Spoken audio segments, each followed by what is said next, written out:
I was sitting in the kitchen, deeply engrossed in a card game on my tablet when Todd, my older brother, announced that he had ordered pizza. Our parents were away on a business trip, leaving us alone in the house surrounded by woods. In moments like these, I felt like we were in some thrilling movie where both of us were the main characters. But this night promised to be something entirely different. With the kitchen clock ticking loudly, I noticed shadows flickering outside the window. They flashed in the darkness as if someone was trying to hide from the light. Pressing my face to the glass, I tried to get a better look. In the glow of the street lamp, I made out several dark figures moving near our house. The brief flashes of light seemed to come from their movement, as though they were checking or inspecting something. My heart started to race. I walked over to Todd, who was in the living room, and nervously told him what I had seen. He stood up, frowning, and we both looked out the window. The figures had already disappeared, but they left behind signs. There were traces of some kind of tool, leading from our backyard toward the woods. "I'll go check it out," Todd said, and fear gripped me.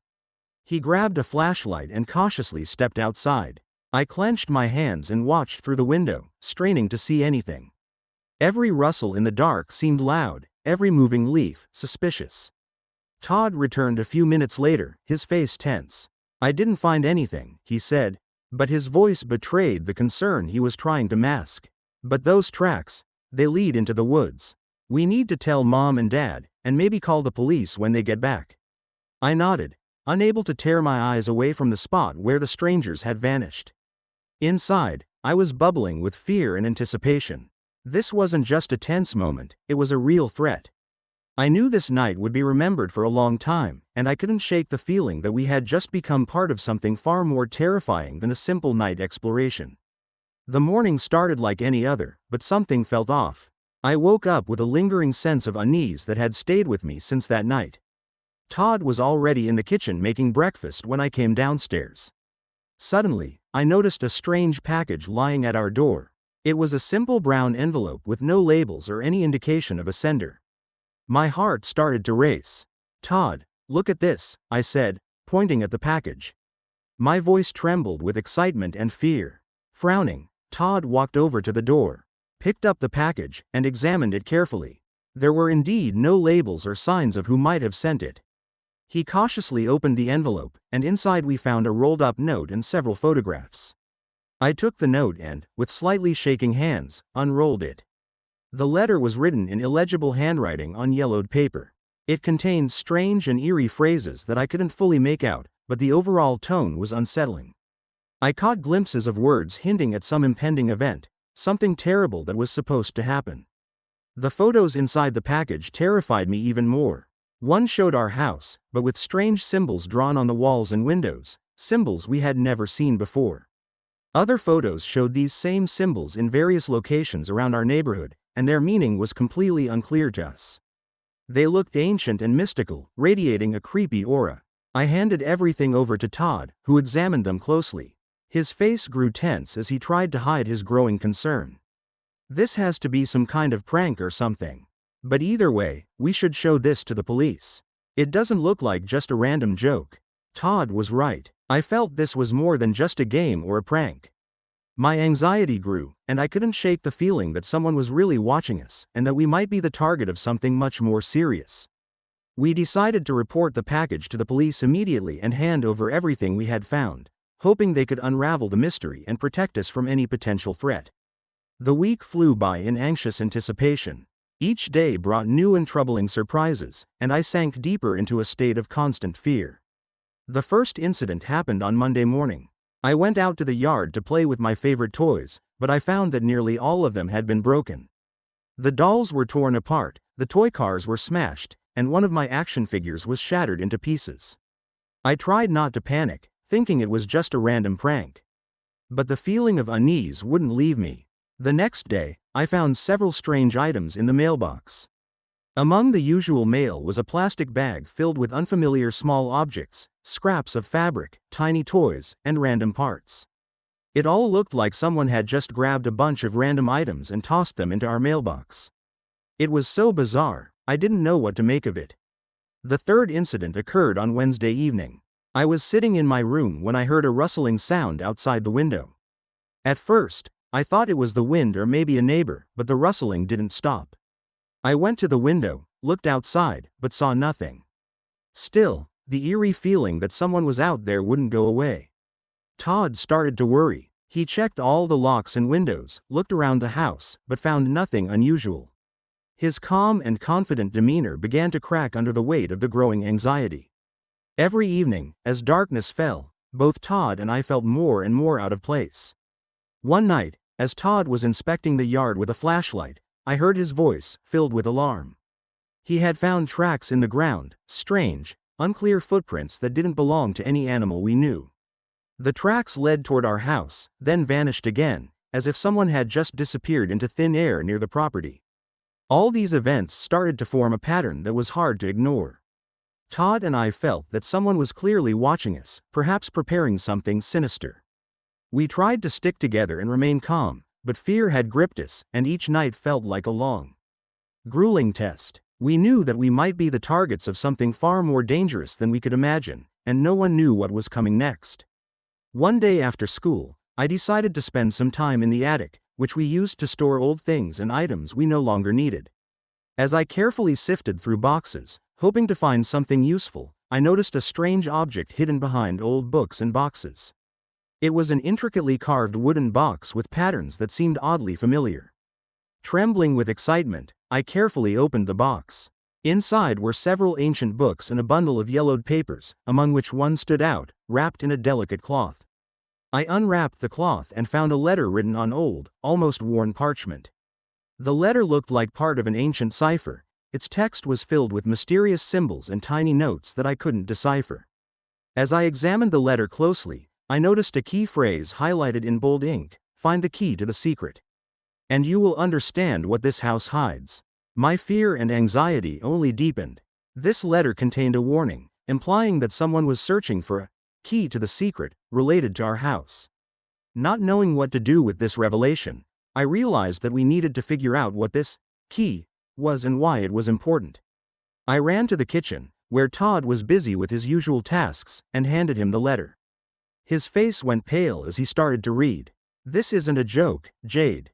Someone is clearly hiding something, and it's connected to our house. We need to show this to an expert. Maybe someone can decode the cipher and understand what it means," he said, his concern deepening. We decided to seek help from a professional who could decipher the letter and help us uncover the secret behind this strange message. While waiting for answers, my fears only intensified, and the feeling that someone or something was connected to our house became increasingly threatening. The next day, after we decided to consult a cipher expert, Todd and I were going about our usual chores around the house. The evening was dark and cold, and we tried to stay calm despite the constant tension and fear. But our sense of calm was shattered when Todd discovered that some items in the house were missing. I was sitting at the kitchen table when he walked in, visibly upset. "You won't believe it, Jade," Todd said, his voice trembling. "The box is gone, and it's not just that. I noticed a few other things are missing from the bedroom: old books, photographs, even some documents that our parents kept in their desk." He was talking about the very same box our parents always kept hidden in a secret spot in their bedroom. It was a large, ornate box with gold accents and ancient patterns, passed down through generations.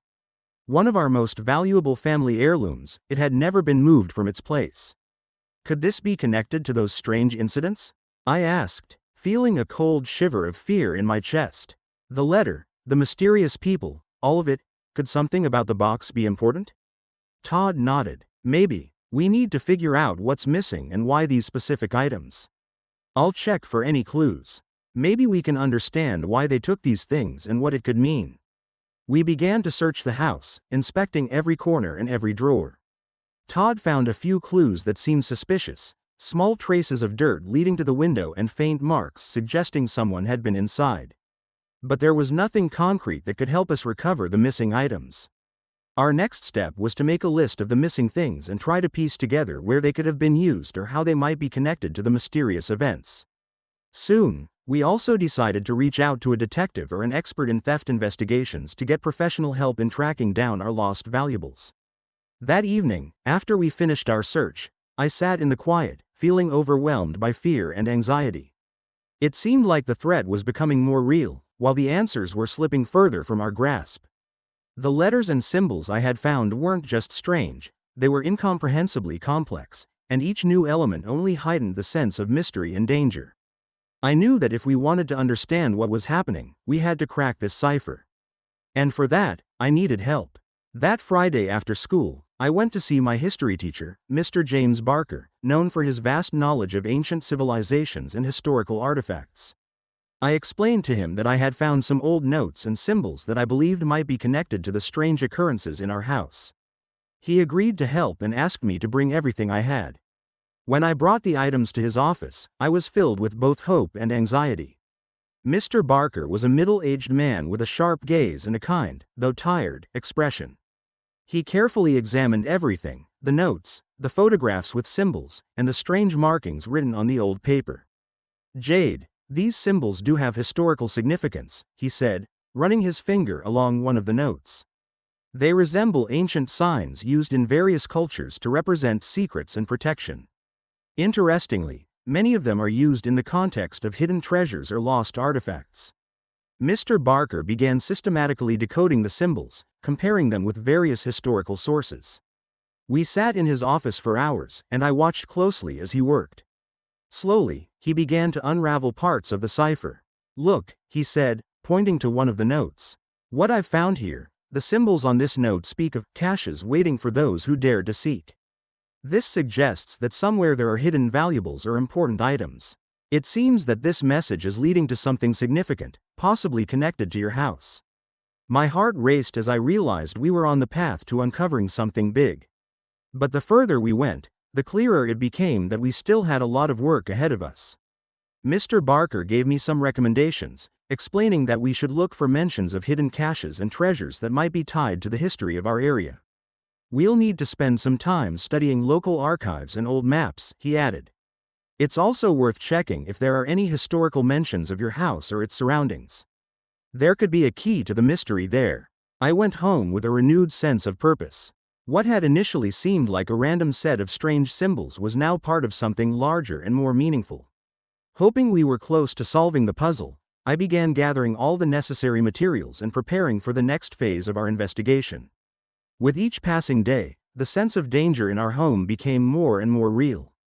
The oddities that were once just minor annoyances were now turning into blatant and frightening occurrences. One night, while I was sitting at my desk doing homework, I heard a strange creaking sound coming from the bedroom. At first, I thought it was just the wind or the old house settling. But then the doors started opening and closing on their own. It was so strange that I couldn't ignore it. I got up and walked to the hallway, trying to figure out what was going on. The lights in the kitchen and bathroom began flickering, turning on and off without any apparent reason. In the hallway where I stood, I heard the windows start to creak, even though there wasn't any wind outside. My heart chilled with fear, and I quickly went back to my room, closing the door behind me. "Todd, we need to talk," I said when he came home from work. I saw that his face showed a mix of concern and exhaustion. He looked at me with obvious doubt. "What happened now, Jade?" he asked. "You won't believe it, but the doors started opening and closing by themselves.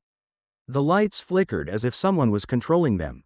I'm beginning to think something supernatural might be involved," I replied. Todd shook his head and tried to calm me down, but his expression betrayed that he was worried too. He suggested we check all the electrical connections to make sure there were no technical malfunctions. While he worked on that, I decided to conduct my own investigation. I carefully checked all the outlets, wiring, and devices in the house, trying to find any signs of tampering. In the end, I didn't find anything suspicious, but the anxiety didn't leave me. Later, I decided to research technologies that could be used to remotely control lights and doors. I read about vulnerabilities in smart home systems and discovered that there were devices that could covertly manipulate electronics. When I shared my concerns with Todd again, he, though still skeptical, agreed to spend the night monitoring all possible sources of interference. We set up temporary barriers and placed a few simple motion detectors in strategic spots. Even with these precautions, the strange events continued. I woke up to sounds that were unsettling and incomprehensible. Immediately, I felt that something wasn't right again. I turned to Todd, and we decided that we needed to take more serious steps to figure out who, or what, was behind these eerie occurrences. Not knowing exactly what we were looking for and sensing that the situation was growing more dangerous, I realized we had a lot of work ahead to solve this mystery and ensure our home's safety. In the days following the strange incidents, doors opening by themselves and lights flickering, Todd and I were at the end of our rope. We realized we needed to conduct a thorough investigation to find the source of the problem and determine who or what was behind it. We decided to take a systematic approach. With Todd having some technical expertise, he suggested we do a complete sweep of the house for hidden devices. While I didn't have a technical background, I was more than ready to help with the search. We armed ourselves with tools, flashlights, and signal detectors. We began by inspecting outlets and areas where wires often appear. Todd used a special detector to scan for wireless signals that might indicate hidden devices. We covered every corner, checking electronics and other potential spots where cameras or microphones could be installed. The task was exhausting and time-consuming, but the results were shocking. In one of the closets under the stairs, which we decided to thoroughly inspect, Todd found a strange metal box hidden in the corner. The box was tightly sealed, and we had to use a screwdriver to pry it open. Inside, we found several miniature cameras and microphones, cleverly disguised as ordinary household objects. Some cameras had been hidden in picture frames, others inside air vents. Microphones were stashed within old books and even inside the cushions of the couch. "This isn't just a prank," Todd said as he pulled out yet another device from the box, his voice tense. "Someone's really been spying on us." I felt a cold fear stir inside me once again. But who could have done this? And why are they targeting our house? "We need to figure out who has access to these devices and how they managed to install them," Todd replied, and we began analyzing the devices we had found. We checked each camera and microphone for stored data. To our horror, we discovered recordings dating back several weeks. Some captured our everyday activities, like walking around the house in the evenings and having conversations. It confirmed that someone had been watching us for a long time. Todd contacted the police to show them the hidden devices. They were shocked by the findings and promised to launch an immediate investigation. The police also recommended that we install additional security measures in our home, such as an alarm system and new protective systems. After the police left, we were alone with our thoughts. We reviewed the recordings again and realized that the hidden cameras and microphones might be connected to the previous incidents, including the strange shadows and flashes of light. This raised new questions about who was behind this and what their true purpose might be. With each new discovery, the fear continued to grow. We didn't know how long these devices had been in our home or what the motives of those who installed them were. We needed to find answers before the situation spiraled further out of control. As Todd and I began gathering evidence and forming theories about who could be behind all of this, we realized we needed to focus on people who might have an interest in our house. We decided to make a list of potential suspects and analyze their motives and opportunities. Mrs. Warren, the elderly woman living across the street, had always seemed a bit watchful. She was one of the first to notice when our parents left and often asked about us when we were home alone. Could she know something about our house? We scrutinized her behavior but found no concrete evidence. Greg, the local handyman who had recently worked at our house at our parents' request, also made the list. He had been in our home while some repairs were being done and had access to many parts of the house. We checked his background and found no legal issues, but his work gave him access that could have been used to install hidden devices. Michael, the eldest son of family friends, had been in our house several times when our parents were away on business trips. He seemed quite interested in the house and might have known about our absence. However, Michael had not had direct access to the house in the past few weeks, making him a less likely suspect. One of the previous tenants, Jennifer, was also added to the list of suspects. She had left the house after a rough falling out with our parents and had access to many parts of the house. We tried to reach out to her but received no response. This fact remained unclear, and we couldn't confirm her involvement. On some of the security footage, we noticed unknown men dressed in black passing by our house several times. Although their faces were concealed, we suspected they could be linked to our situation. The police reviewed the footage and confirmed that these individuals were not local residents, and their identities remained unknown. Each of these suspects had reasons to be interested in our house, but we lacked solid evidence to connect them to the hidden devices. We discussed every possible connection, but none of them felt conclusive. Amid all this, our sense of fear and uncertainty only grew. We continued to track new suspicions and work on deciphering the remaining clues. With each passing day, it became clear that solving this mystery required not only patience but also more details to shed light on the true motives of those threatening us. As I carefully examined the remaining clues, my attention was drawn to an old box in the attic, buried under scraps of old newspapers and books. I didn't remember ever seeing this box before, and my curiosity pushed me to look inside. Beneath layers of dust and cobwebs, I found several old videotapes, worn by time and covered in dust. My hands trembled with excitement as I plugged in the old VCR we once used and inserted one of the tapes. The picture on the screen slowly came into focus, and soon I saw an image of our house. The videos were shot from the perspective of a camera installed in some hidden corner, revealing its original location. I focused on what was happening in the video. The first tape showed ordinary family scenes, holidays, parties, and moments from everyday life. But halfway through the tape, the footage became more disturbing. The camera captured everyday moments when Todd and I were home alone, and later, when our parents had left. At times, the image became blurry, making it hard to see what was going on, but in some instances, strangers could be seen lurking in dark corners, moving through the house, and even, oddly enough, checking hidden compartments. The tape abruptly ended, and I felt my heart race in my chest. These were the pieces of evidence we had been looking for. The camera may have been installed long before our problems started, and its recordings could provide key clues about who was behind all the strange occurrences. Gathering my thoughts, I showed the tapes to Todd. His face darkened as he saw the same moments I had witnessed. We discussed what to do next. We immediately handed the tape over to the police, hoping it would help solve the mystery. Law enforcement officers carefully reviewed the footage and confirmed that it could be the key to uncovering the entire situation. It soon became clear that the recording might contain important evidence about the actions of the suspects before and after the strange events in our home began. But as we waited for the results of the investigation, the thought that someone had access to our house and used cameras to monitor us never left our minds. We continued to stay vigilant, hoping that the new evidence would bring us closer to solving the mystery. The police conducted a thorough investigation of the footage from the tape. And soon disturbing details emerged. I sat in the detective's office, the tension in the air almost palpable. My brother Todd sat beside me, studying the faces of the officers as if they could provide answers to all our questions. "We found a connection," Detective Hawks said, stroking his chin. "The recordings from your tape led us to a group of people involved in the search for ancient artifacts. We call them the Seekers of Secrets." Todd and I exchanged glances, unsure of what to think. "Seekers of Secrets?" I echoed. "What is this group?" "They're not just a bunch of enthusiasts," Hawks replied. "This organization specializes in locating and extracting rare historical artifacts and treasures. They are known for their methods, which often include bypassing legal boundaries and violating private property."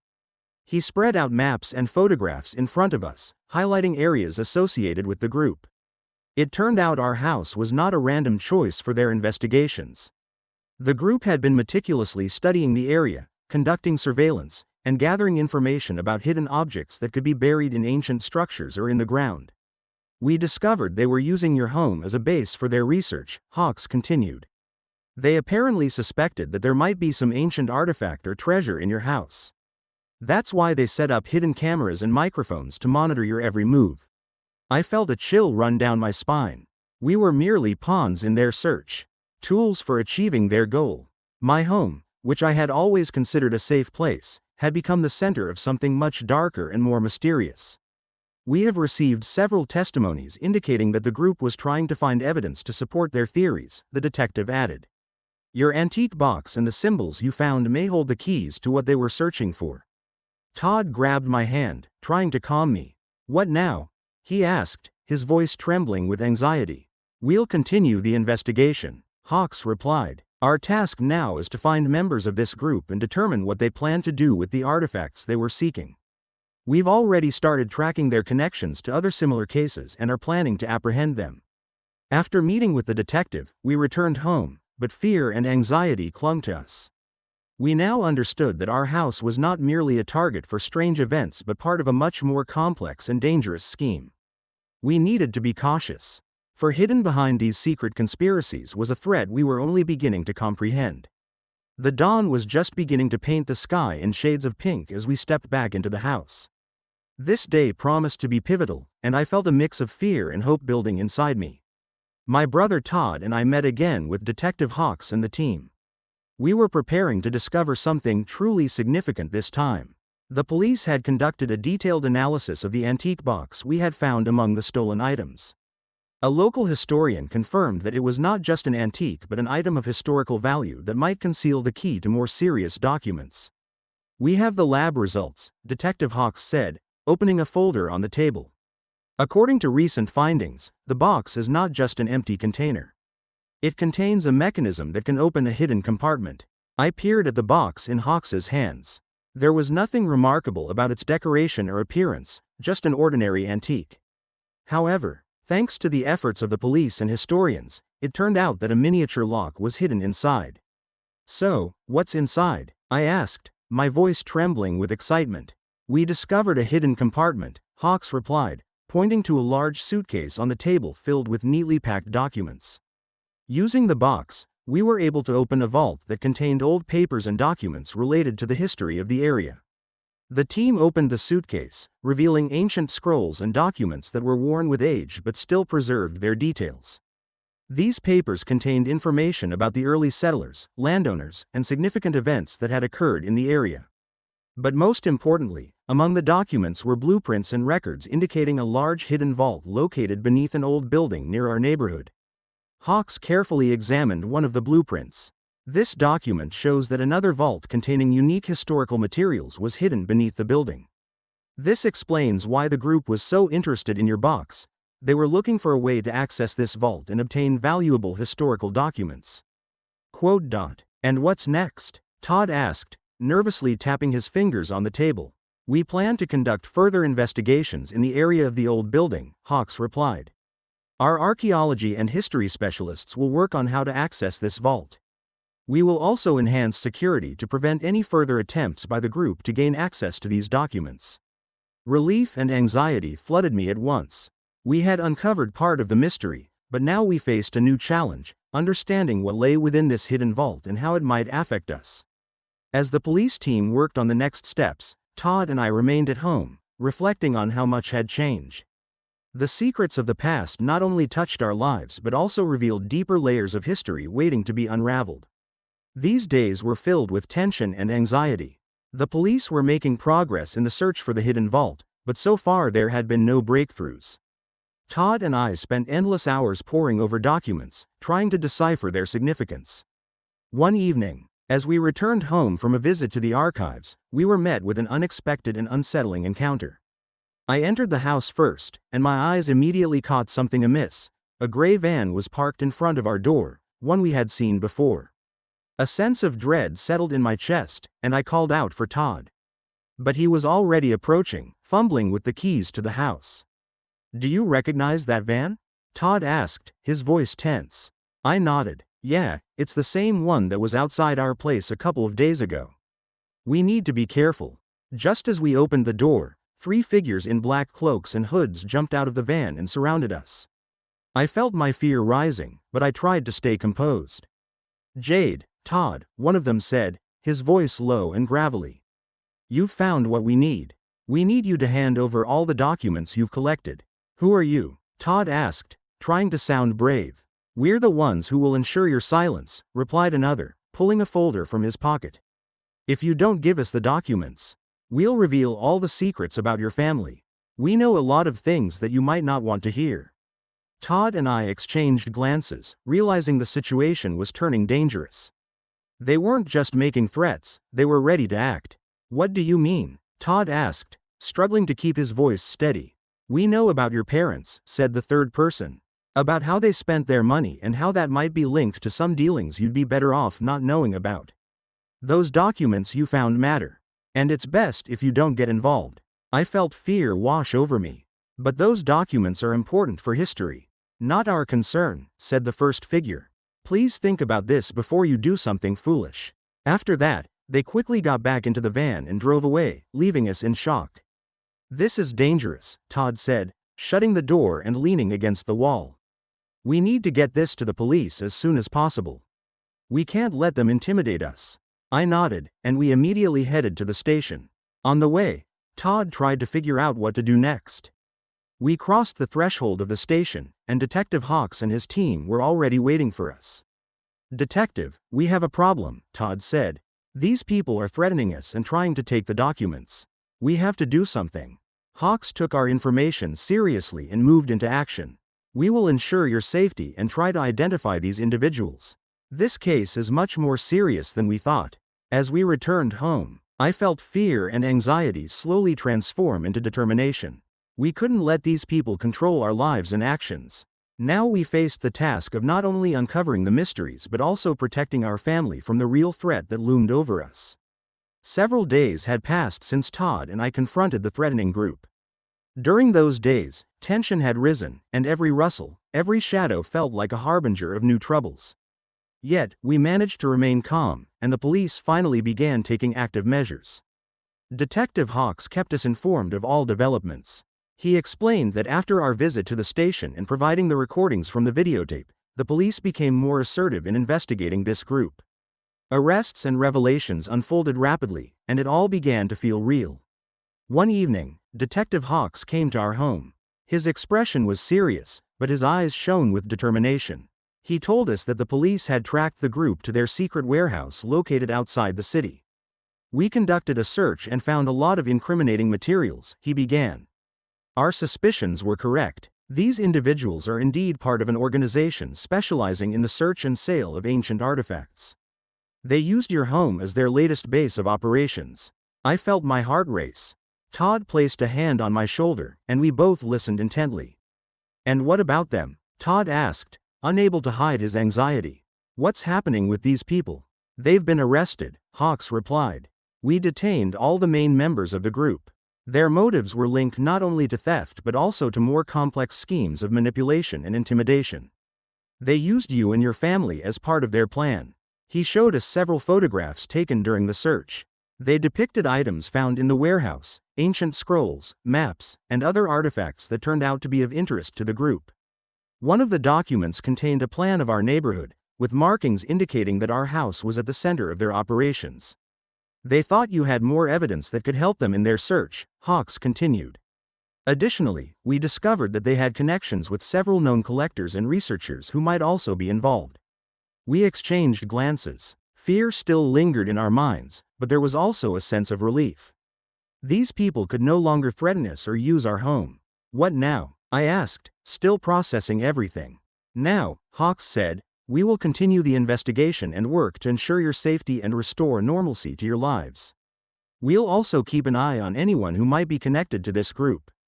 Hawks' words reminded us that although this period was filled with anxiety and trials, we had managed to navigate the situation. The police had launched a comprehensive investigation, and all the events were beginning to fit together. As we sat in our living room, feeling the fear gradually subside, I reflected on how much had changed. We had uncovered secrets that had long been hidden in the shadows. Now that the threat was eliminated, a new chapter of our lives was beginning. A life free from constant fear and anxiety, a life we could finally start to rebuild. After all the turmoil and arrests, our family tranquility began to restore itself. Days filled with fear and anxiety gradually gave way to the familiar rhythm of life. However, we understood that the events of the past weeks had left their mark, and we needed to rethink our safety and our relationship with the world around us. We started by reinforcing our home. Todd and I, along with Detective Hawks, examined all possible vulnerabilities.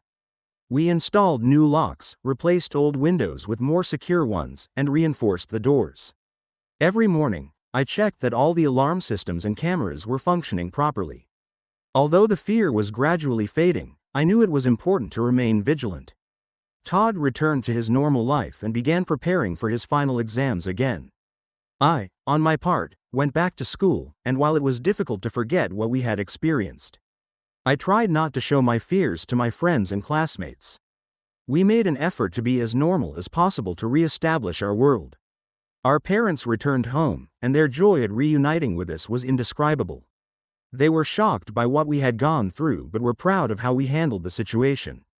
We spent the evening at a small local restaurant, sharing all the details and discussing how we managed to solve this complex puzzle. Our parents promised to be more attentive to security in the future, and their support was very important to us. Although our home once again became a place of comfort and warmth, we did not forget what had happened. Every time I passed the spot where the hidden cameras and microphones used to be, a slight shiver ran through me. But instead of allowing fear to control us, we tried to use it as a lesson. We learned to be more vigilant and cautious. The experience we went through taught us the importance of protection and awareness. We also became more open to communicating with our neighbors, taking time to find out what was happening around us. It served as a vital reminder of how easy it is to become a target for those seeking treasure or attempting to manipulate others for their own gain. As time passed, our lives returned to a normal flow, but the memories of what we had experienced remained with us. They served as a reminder of how crucial it is not only to protect our home but also to stay aware of what is happening in our surroundings. All of this helped us grow stronger and closer as a family. We knew that despite the challenges and trials we faced, we were able to overcome them together and return to a life that, despite everything, could still be filled with joy and peace. The weeks following the arrests and the exposure of the group that terrorized our family left many questions unanswered. We thought we understood their motives and plans, but a new investigation led by Detective Hawks unveiled terrifying details that fundamentally changed our understanding of what had happened. It all began with the analysis of the gadgets and technological devices seized from the arrested members of the group. One of the detectives noticed that among the confiscated items were sophisticated devices capable of more advanced surveillance than just hidden cameras and microphones. Todd and I assisted the detectives in gathering and analyzing the remaining evidence at their warehouse, located outside the city. When they accessed the contents of the seized computer and hard drives, it became clear that the group had employed advanced technology for monitoring and manipulation. We discovered numerous encrypted files and logs that revealed shocking details of their plans. We found recordings showing how group members tracked our daily activities, used social media to gather personal information, and even employed so-called covert tracking devices to monitor our movements. These devices were placed not only in our home but also in nearby areas, allowing them to control every aspect of our lives. The most horrifying part was their intention to use the gathered information for manipulation and blackmail. For instance, they planned to create false compromising situations based on the collected data that could force us to comply with their demands or vanish from their lives. Detective Hawks reported that the group was also working on developing fake documents and counterfeit identification to conceal their true identities and actions. They aimed to create an entire network of false leads to confuse the investigation and divert attention from their primary goal, finding and extracting ancient artifacts. As all the facts came to light, we faced a truly dark and complex scheme. The group was willing to go to great lengths for their objectives, including the use of cutting-edge technology for manipulation and intimidation. This revelation underscored how far people might go for their own interests and the importance of being vigilant for any signs of danger. Our fears became more justified, but we also felt relief at uncovering the truth and protecting ourselves from further threats. The discovery of how intricately and deliberately the group had organized their actions confirmed that our trust and safety needed to be safeguarded on all levels, from technology to personal relationships.